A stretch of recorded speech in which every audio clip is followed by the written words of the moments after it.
Now, Storm Watch 12 weather on News Watch 12. Well, today is October 1st, the beginning of a new water year, but yesterday was the very end of the water year for 2022-2023. So here are some numbers for Medford, Klamath, Brookings, and Mount Shasta. So we were pretty dry in Medford. We did actually have a really wet month in September. I'll show you that here in a bit. But we were almost 3.7 inches below average for the water year. Now, Klamath Falls, you were really close to your seasonal average, just about 1/4 of an inch below, but Brookings way below, over 9 inches. But contrast that to Mount Shasta City, you were over 8¼ inches above for the water year. Now, in terms of the month of September, we had a really wet September in Medford. We were 1.69 inches above where we should be for the month of September. Klamath Falls, you were just a little bit under, about 2/10 under for the month.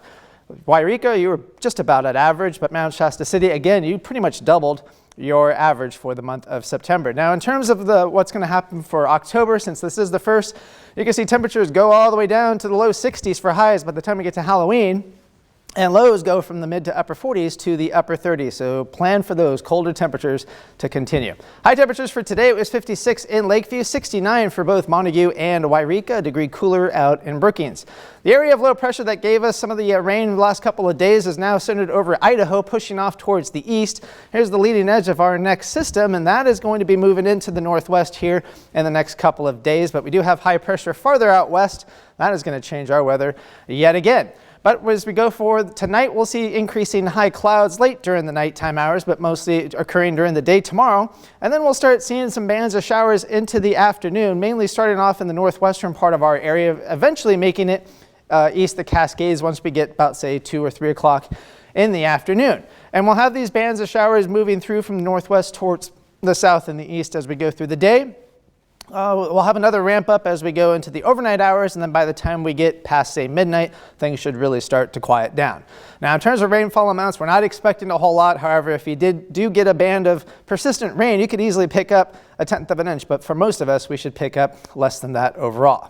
Now, the system that did give us the stormy weather the last couple days is now over down to our southwest. That pushes off to the east for the next couple of days, but very warm temperatures are going to be coming for the middle and the end of next week. High pressure really building in. In fact, this area of dark orange really starts to ramp up right over us for Thursday and into Friday, but that starts to shift off towards the east as we get into the end of the next weekend and into the beginning of next week. We're going to be looking back into a fall pattern, cooler and wetter for next week.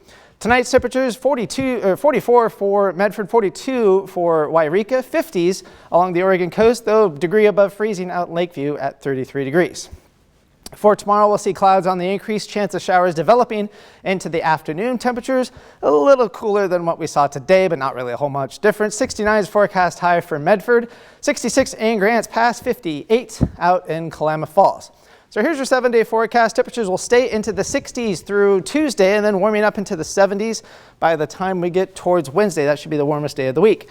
For Northern California, we'll be in the upper 60s for Monday, and then we climb all the way into the 80s beginning on Wednesday, well above average. For the Klamath Basin, we'll be in the 60s through Tuesday and then 70s until maybe Friday or Saturday once we start flirting with 80 degrees. And for the Cascades, we'll be looking at temperatures into the 50s and 60s Monday and Tuesday, but by the time we get to Wednesday, we'll start being near 70 and then being generally 70 to 75 degrees after that. And for the Rogue Valley, we'll be looking at upper 60s, low 70s, so a little bit warmer for Tuesday, morning clouds, afternoon sun. A lot of sunshine for the remainder part of the week. We'll be flirting with 90 degrees. I don't know if we'll actually get there, but we'll be flirting with it Thursday, Friday, and into Saturday. That heat trend that Oliver was talking about is just